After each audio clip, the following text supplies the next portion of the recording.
기도하겠습니다. 사랑의 주님, 성령이 아니고서는 하나님의 말씀을 깨달을 수도 받을 수도 없습니다. 하나님, 이 시간 성령께서 오셔서 우리의 심령과 또 우리의 눈을 열어주셔서 말씀을 깨닫게 하시고 하나님을 보게 하옵소서.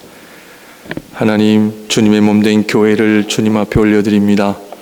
말씀을 배우는 교회 되게 하시고 기도하는 교회 되게 하여 주옵소서. 성령 충만한 교회가 되게 하여 주옵소서. 이제 성령 강림 주일을 앞두고 있습니다. 하나님, 우리가 성령으로 아니고서는 하나님을 기쁘시게 드릴 수 없사오니 성령이 충만하여 하나님 기뻐하시는 뜻을 행하는 귀한 교회, 귀한 성도님들 되게 하옵소서. 하나님, 겉으로만 신앙인 척 하지 말게 하여 주시고 내 안에 말씀의 능력, 말씀의 열매, 성부, 성자, 성령 하나님 앞에 온전한 영광 올려드리는 하나님의 거룩한 성도들이 되게 하옵소서. 하나님, 참으로 부족하고 자격 없는 자가 하나님의 말씀을 전하오니 하나님 끝까지 지키시고 인도하여 주옵소서. 예수님 이름으로 기도합니다. 아멘. 우리는 오병이어의 기적을 지난주에 함께 살피면서 오병이어의 기적에 대해서 살펴보았습니다.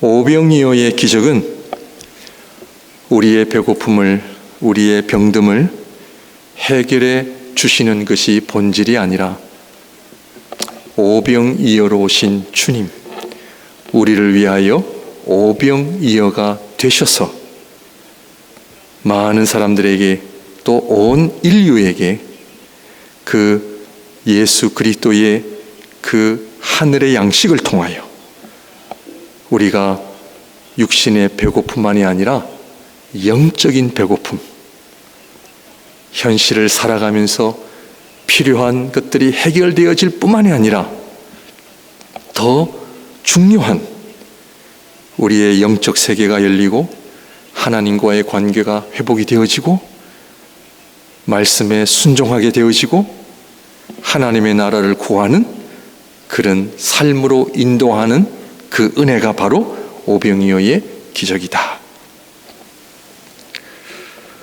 그 오병이어의 기적에 이어서 오늘 14절 말씀을 보시게 되면 그 사람들이 예수께서 행하신 이 표적을 보고 말하되 이는 참으로 세상에 오실 그 선지자라 하더라.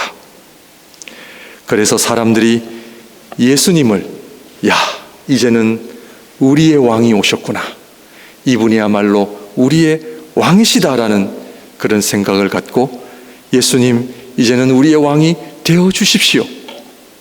세상 모든 사람들이 바라고 원하는 그 왕이 되는 것. 얼마나 많은 사람들이 대통령이 되기를 원합니까? 사람들이 예수님을 이스라엘의 왕으로 추대하려고 하는 그런 상황 속에 우리 예수님께서는 피하시고 혼자 산으로 숨으시는 장면이 오늘 나옵니다. 그리고 오늘 말씀 26절 말씀을 보게 되면 예수께서 대답하여 이르시되 내가 진실로 진실로 너에게 이르노니 너희가 나를 찾는 것은 표적을 본 까닭이 아니요 떡을 먹고 배부른 까닭이로다. 아주 뼈를 때리시는 말씀을 하십니다. 성도님들, 하나님의 말씀을 들을 때 어떤 마음으로, 어떤 자세로 들으십니까?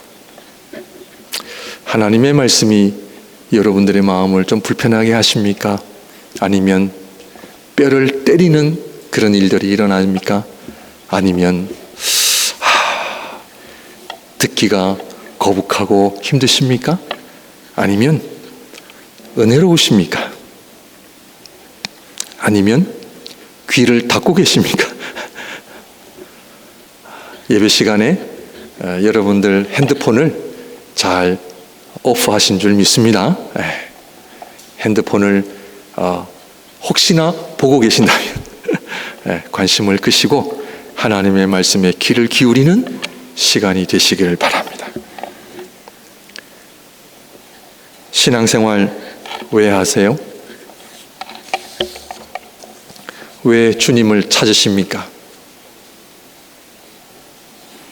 왜 교회에 나오시고 오늘도 예배 자리 나오신 이유가 어디에 있습니까? 오늘 예수님 말씀처럼 너희가 나를 찾는 것은 먹고 배부른 까닭이로다. 아니, 먹을 거 주시고 용돈 주시고 고쳐주시는데 안 올 사람이 있겠습니까? 너희가 표적을 구하지 않고 그 표적이 무엇입니까? 인간의 몸을 입고 이 땅에 오신 그 하나님을 너희가 찾지 않고 너희는 너희의 배고픔을 해결하는 떡을 찾기 위해 나를 찾는 것이다.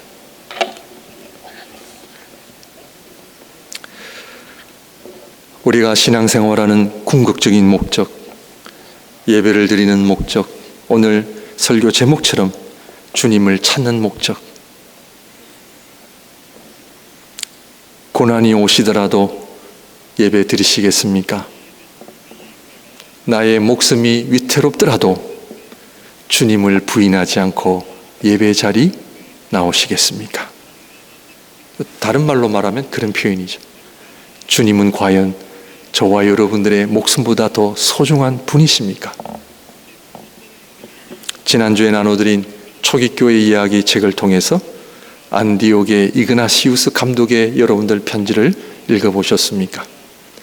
눈물이 없이는 읽을 수 없는 편지죠.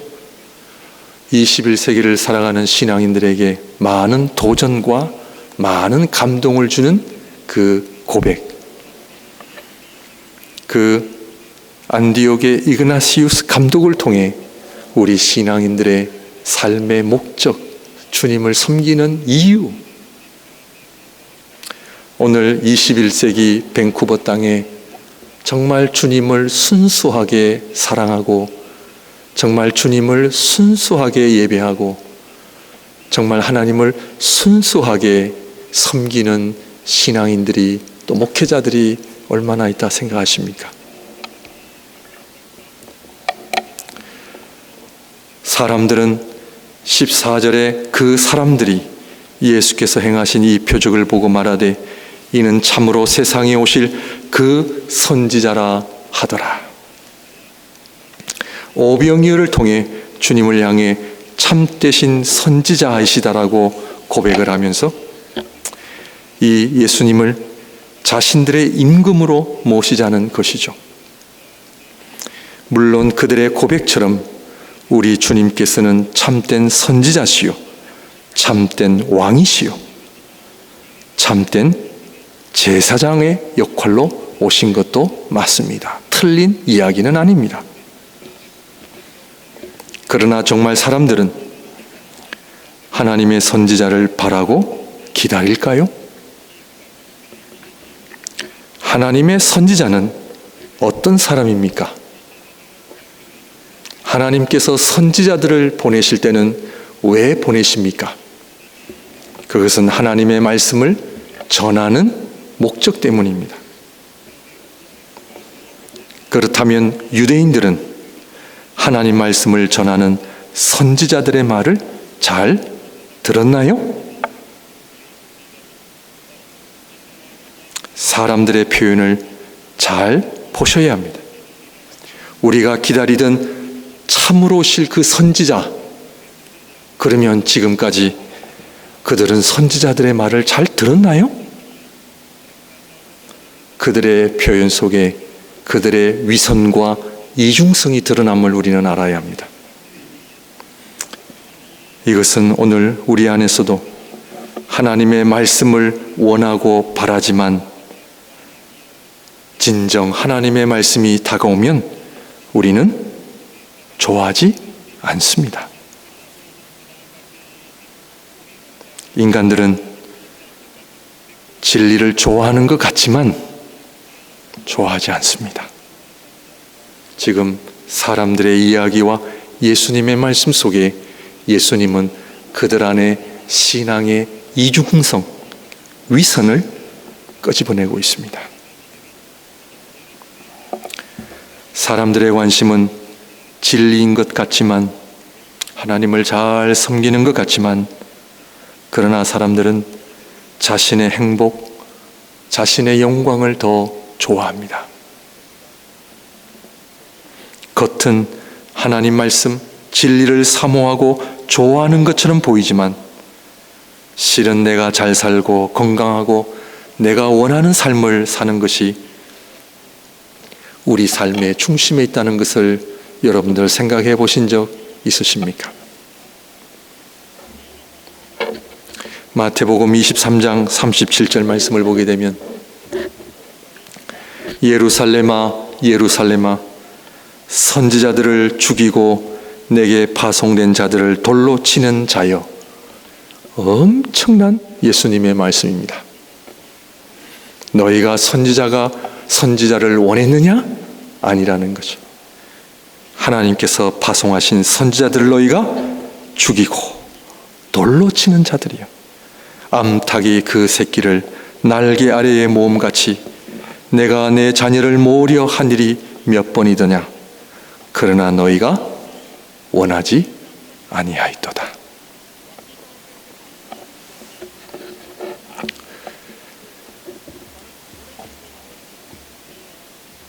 저도 신학교를 다니고 목회자가 되어서 목회를 하면 사람들이 다 진리를 사랑하고 진리 앞으로 나오는 줄 알았습니다. 목회를 해보니까 현실은 그렇지 않더라고요. 그런데요, 저부터 문제였습니다. 저부터. 말씀을 전하는 너는 과연 진리를 사랑하느냐? 마태복음 23장 34절입니다. 그러므로 내가 너희에게 선지자들과 지혜 있는 자들과 서기관들을 보내매 너희가 그 중에서 더러는 죽이거나 십자가에 못 박고 그 중에서 더러는 너희 회당에서 채찍질하고 이 동네에서 저 동네로 따라다니며 박해하리라.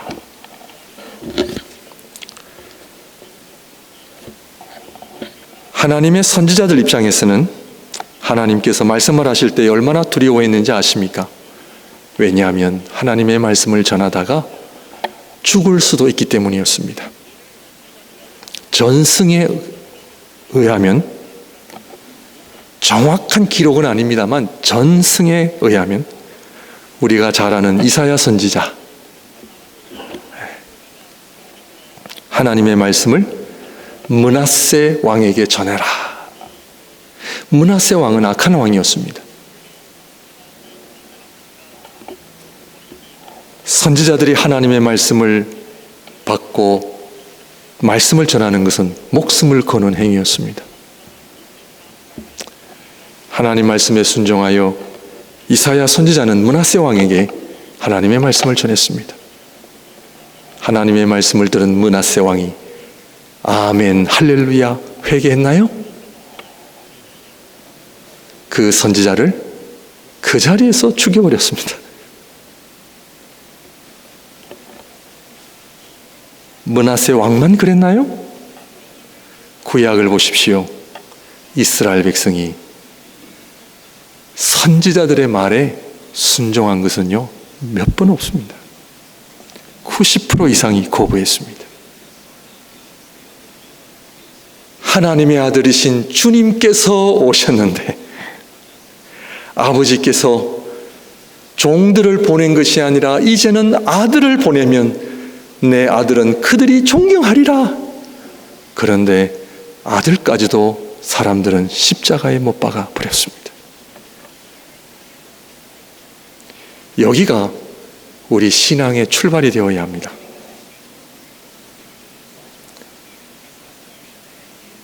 나는 하나님의 진리를 이토록 싫어하는 존재이구나. 여기에 대한 뼈아픈 회개와 통회하는 마음이 없다면 우리는 하나님의 진리 앞에 나오기가 쉽지가 않습니다. 아니면 겉으로는 그럴 수 있습니다. 겉으로는 유대인들처럼 선지자여 우리가 당신을 임금으로 삼겠습니다. 겉으로는 그럴 수 있지만 속으로는 그렇지 않습니다. 예수님께서 말씀하시기를 너희가 나를 찾는 것은 하나님의 말씀이나 진리가 아니라 너희가 원하는 삶, 너희가 원하는 그 욕심 때문에 나를 찾는 것이 아니냐. 잘 아시겠지만 예수님께서 나중에 무리들이 원하는 떡을 안 주시자 사람들이 다 떠나갑니다. 다 떠나갑니다. 이때 예수님께서 제자들에게 너희도 떠나려냐? 너희도 나를 버리고 가려느냐? 이때 제자들이 영생의 말씀이 여기 계심에 우리가 어디로 가겠습니까? 예수님 떡 안 주시고 안 고쳐주시면 예수님 관심 없으신가요?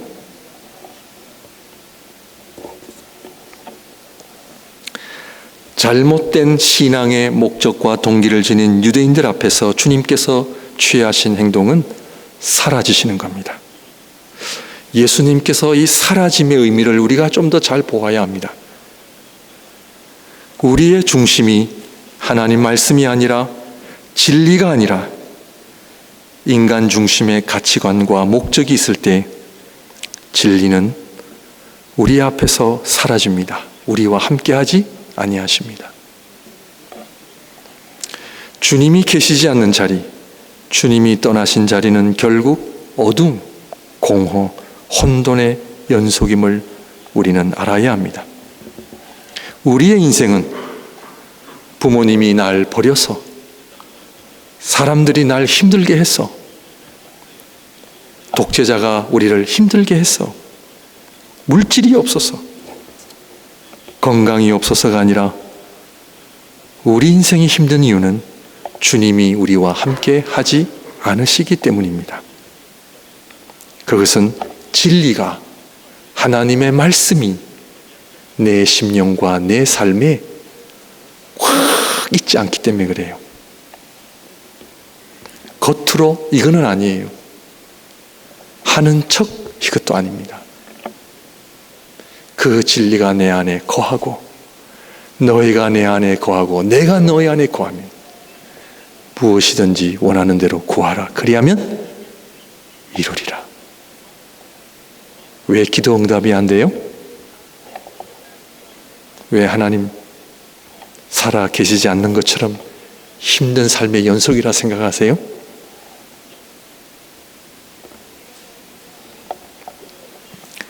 우리는 오늘 유대인들이 지녔던 종교의 위선과 이중성을 우리는 볼 수 있어야 합니다. 심지어 진리에 대한 합당한 자세, 마음가짐이 없다면 진리는 우리에게 접근하지 않습니다. 주님께서 당신을 이스라엘 임금으로 삼으려는 유대인들로부터 피하신 것처럼 인간의 교만, 욕심, 위선으로부터 우리 주님은 피하십니다. 그러므로 우리는 주님 앞에, 진리 앞에 먼저 바른 자세가 요구되어진다는 것을 알아야 합니다. 그것은 철저한 겸손과 회개입니다. 이 회개는 하나님을 나의 개인적 목적과 행복을 위해 사용하려는 인간 중심의 모든 것을 내려놓는 것입니다. 내 중심, 인간 중심의 삶은 우리의 삶에 너무나 깊이 뿌리를 내려 있기 때문에 쉽게 발견되지 않고 쉽게 해결도 안 됩니다. 이것은 전적인 하나님의 은혜가 필요하고 하나님의 손길이 절대적으로 필요함을 우리는 알아야 합니다. 차라리 하나님을 모르는 사람들은 모른다고 하기 때문에 하나님께 더 순전한 자세로 나올 수 있습니다. 그래서 예수님 시대에도 유대인들보다는 이방인들이나 죄인들이 더 쉽게 주님 앞으로 나온 것도 사실입니다. 그러나 내가 신앙인이라고 생각하는 자들일수록 우리는 그 신앙의 이중성 때문에 도리어 주님께서 우리를 피하고 숨고 계심을 여러분들 알고 계십니까? 그러므로 사랑하는 성도님들, 하나님의 전적인 은혜로 우리 안에 내 중심적인 신앙생활을 점검하시는 보실 수 있는 은혜가 있으시기를 주님의 이름으로 축원드립니다. 겉은 신앙인인데 진리가 없는 심령과 삶을 성령께서 정말 비추어 주시는 그 빛으로 나오시기를 바랍니다.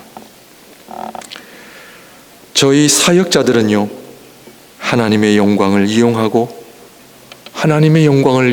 내 영광을 구하는, 하나님의 이름으로 내 이익을 추구하는 이 타락한 신앙의 모습들이 사실 더 있을 수 있습니다. 저 또한 늘 이 함정에 빠지지 않기 위하여 주님께 긍휼하심과 자비하심을 구할 뿐입니다. 그렇지 않다면 우리 주님께서는 그런 자들을 피하실 것이며 숨으실 것입니다. 그러나 은혜를 구하고 겸손한 자들에게는 우리 주님께서는 찾아오시며 진정 회개하는 자들에게 은혜와 구원을 베푸십니다. 두려운 것은 저희 교회가, 저희 가정이 주님께서 피하시는 그런 교회나 가정이 된다면 세상에 속한 모든 것을 얻는다 할지라도 무슨 소용이 있겠습니까? 주님께서 가까이 하시는 교회와 가정과 성도들이 되시기를 바랍니다. 유대인들을 피하여 산으로 숨으신 주님, 심지어 제자들까지도 함께하지 않으셨습니다. 오늘 본문에 보면 예수님 없이 제자들만 배를 타고 가버나움으로 가고 있었다고 성경은 말하고 있습니다. 그런데 그 시간이 마치 저녁이 되어 어두운 상태임을 성경은 언급하고 있습니다. 17절 말씀 우리 한번 볼까요? 다 같이 읽습니다. 시작. 배를 타고 바다를 건너 가버나움으로 가는데 이미 어두웠고 예수는 아직 그들에게 오시지 아니하셨더니. 사도 요한은 시간적 의미에서 어두움을 언급했지만 요한복음 서두부터 계속해서 강조하고 있는 인간이 지닌 이 어두움의 문제를 또다시 언급하고 있습니다.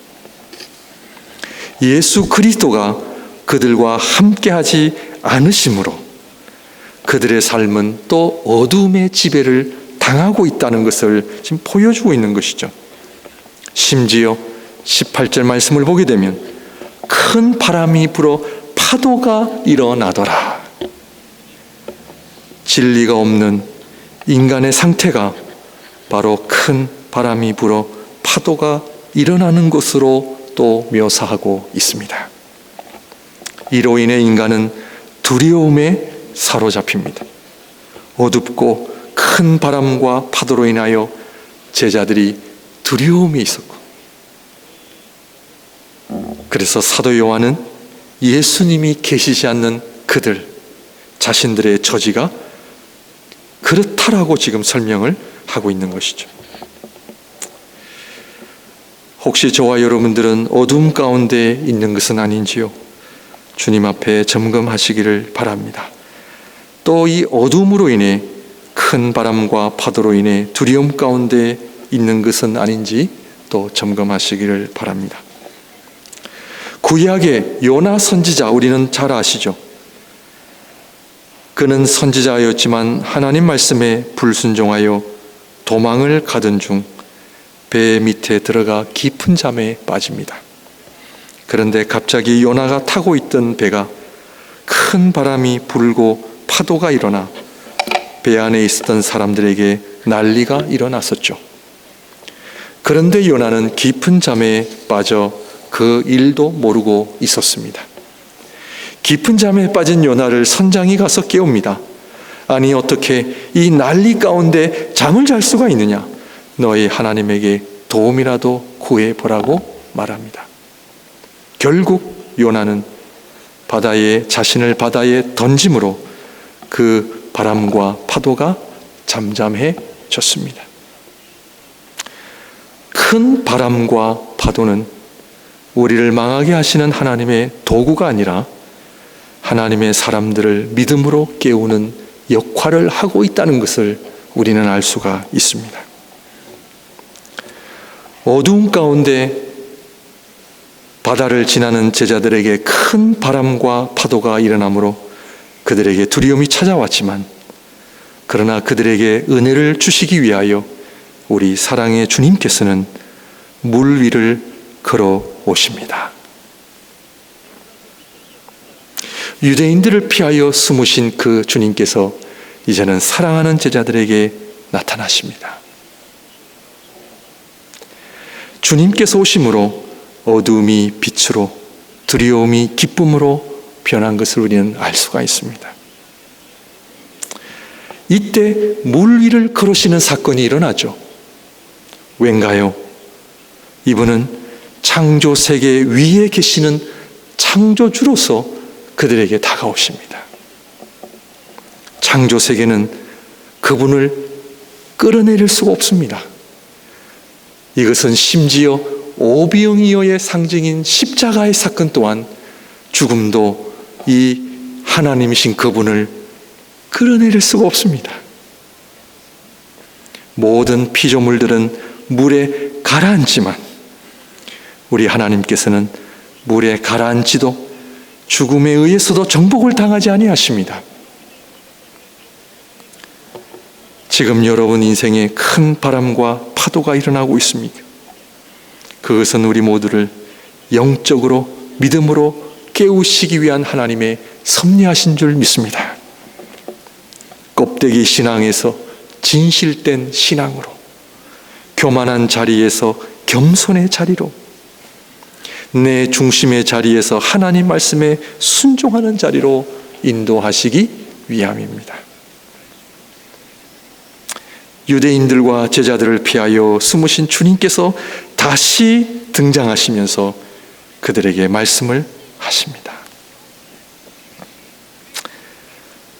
우리 인간의 연약함, 우리 인간의 부족함, 그 하나님께서는 피하시지만, 그러나 그 하나님은 또 말씀으로 찾아오시는 주님이시기에 언제나 우리에게는 그 주님은 은혜의 주님이시요 사랑의 주님이시요 선하신 주님이신 줄 믿습니다.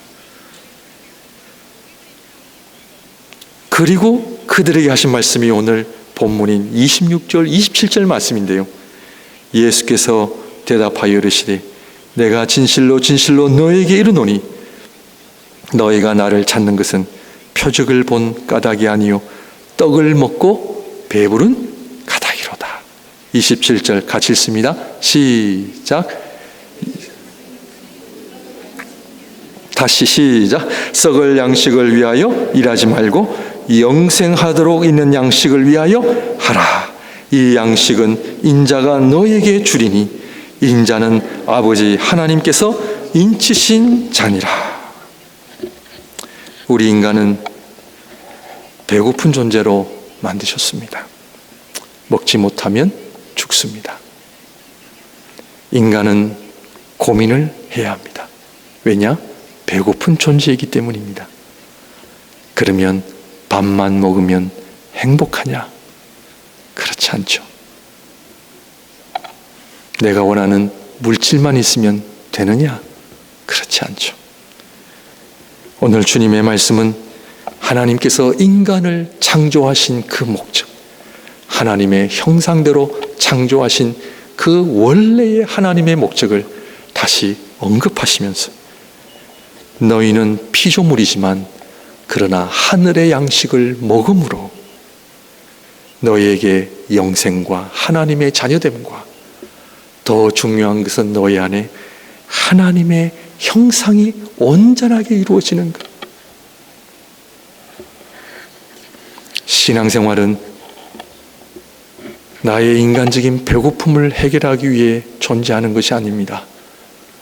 우리 주님은 나의 필요, 내가 어려울 때 나를 구해 주시는 그런 헬퍼로서, 세이비어로서 오는 것이 아니라 우리를 창조하시고 우리를 하나님의 형상으로 온전케 하시기 위하여 우리 주님께서는 오병이어 그리고 당신의 살과 피를 나누어 주시기 위하여 이 땅에 오신 것입니다. 그것은 다른 말로 하나님의 말씀이요 진리요, 그것만이 우리를 진정 복되게 하고 진리만이 우리를 하나님께로 인도할 수 있기 때문에 우리 주님은 썩을 양식이 아니라 썩지 아니할 양식으로 오셨고, 또 제자들에게, 사람들에게 썩지 아니할 양식을 위하여 일을 하라 하신 말씀입니다. 진리만이 우리 안에 잘못된 신앙의 목적과 자세를 회복하십니다. 교만과 위선, 이중성으로 둘러싼 우리들의 믿음을 바로 잡아주시는 것은 진리 외에는 없습니다. 너희들이 추구하는 모든 것은 한마디로 썩을 양식이라 하신 것이죠. 썩지 아니할 영생하도록 있는 양식을 위하여 살라 하십니다. 성경이 말하는 선과 악의 기준은 인간 중심의 도덕이나 윤리의 기준과는 본질적으로 다릅니다. 성경이 말하는 선과 악의 기준은 세상이 말하는 선과 악의 기준과 본질적으로 다름을 알아야 합니다. 하나님의 기준에서 썩는 것은 나쁜 것이고 썩지 않는 것이 진정한 선이다라는 것이죠. 불순종의 결과는 죽음이라 하신 것은, 죽음이 왜 나쁜 것이냐? 죽음은 사라지기 때문에 나쁜 것입니다. 영원한 것이 사라지는 것, 그래서 안 좋은 것이죠. 그러나 반대로 영원한 것, 사라지지 않는 것, 그래서 하나님 앞에 귀한 것입니다.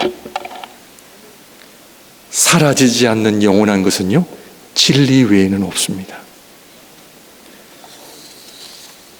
그러므로 우리의 삶이 진리와 하나가 될 때 영생하는 것이죠. 그러나 우리를 피하여, 진리신 주님께서 우리를 피하여 숨으실 때 우리는 사라지는 존재가 되는 것이죠. 우리의 욕심, 인간적인 생각, 인간적인 기쁨, 인간적으로 누리는 모든 것들 다 사라집니다. 육신의 배고픔도 사라집니다. 그러나 우리가 진리를 먹을 때 이 진리는 우리를 영원한 생명으로 인도하십니다. 내가 온 것은 너희들이 원하는 것을 주기 위함이 아니라 죽음 앞에 놓여진 이 세상, 죽음으로 인해 다 썩어져 사라질 수밖에 없는 그런 현실에서 내가 온 것은 너희로 죽음을 이기고 우리 안에 썩지 아니할 영생을 주시기 위하여 오셨음을 말씀하신 것입니다. 내가 온 것은 너희들의 영생을 위한 양식이 되기 위해, 그래서 너희들을 아버지께로 인도하시기 위함이다. 오병이어가 되시기 위해 이 땅에 오신 것이죠. 그 오병이어는 바로 십자가의 사건을 의미하며 십자가에서 나의 몸과 피를 너희들에게 주어 너희로 영생하도록 하기 위함, 너희들을 내 아버지께로 다 데리고 가기 위함이다. 그러므로 사랑하는 성도님들, 이 세상에 없어질, 사라질 이익과 부귀영화를 위한 삶이 아니라 주님처럼 오병이어를 통해 하나님의 말씀을 먹고 전함으로 우리뿐만 아니라 모든 세계 열방들이 동일한 영생을 얻을 수 있도록 저희 목양교회가 성령 충만하여 우리가 영적 양식으로 충만하여 나누어 줄 수 있는, 주위 사람들에게 나누어 줄 수 있는 그런 귀한 삶을 살아가시기를 주님의 이름으로 축원드립니다. 기도하겠습니다. 사랑의 하나님, 썩을 양식, 사라지는 것을 위해 살아가는 인생 되지 말게 하여 주시고, 썩지 아니할 양식을 위해 썩지 아니할 양식을 우리에게 주신 주님처럼 십자가의 삶을 살아가게 하옵소서. 주님을 사랑하게 하여 주시고 저희 몸된 교회가 진리를 사랑하는 교회가 되게 하여 주옵소서. 예수님 이름으로 기도합니다. 아멘.